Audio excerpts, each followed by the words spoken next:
Hörmətli dostlar, mənə bir neçə yıl elək bizim Tatarstan'ın правительствосы, президентimiz bizge çıktı şunday bir sarau bilen nişek koyarga heykal bizim en zor, en büyük şehirçimizge, Tatar şehirçimizge Санкт-Петербург'da Abdullah Tokay'ga.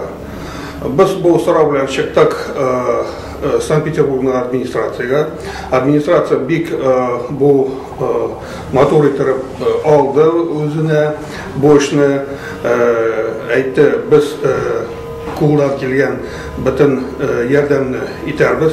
Bu heykelini koygan vakitte aydagız, yasagız proyekt yasagız. Mine bizning barmında skulptorlar, Ahnav Ziykayev, ol çıkardı bu heykelini.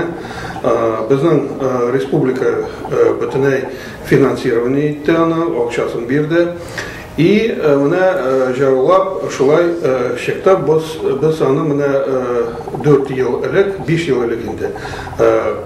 Koyduk bu heykelini. Onu açtılar Farid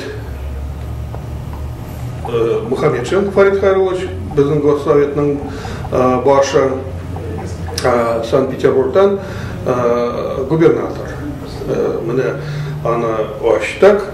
Hazır her yılına onun doğan gününde Abdullah Tokay'ın doğan gününde anda ötkərəbiz biz şunday Tokay'ın şiirlerini okup halk jiyip bizim Tatar halklar halk jiyilanda büyük köp anar kilerler Kazan'dan kilerler şiirçiler yazıcılar kiler Orenburg'dan Yekaterinburg'dan Moskov'dan da kilerler her yılına anda ötkərəbiz onu degende Tokayski çtение. Alar o büyük motor itirip kışık köylüp açılıp anda Tokay'ın şiirlerini okuy, özlerin şiirlerini okuy, и motor itirip ötkərəbiz bu bəyramni. Anar Kazan uğramında memorial takta koyulgan Abdullah Tokay ol yurtta tuktağanı Peterburg'a kelgen vakitte. Anda da yazılgan bu yurtta to'xtadi büyük Tatar şiirçisi Abdullah Tokay. O tağ bir ikinci o'rin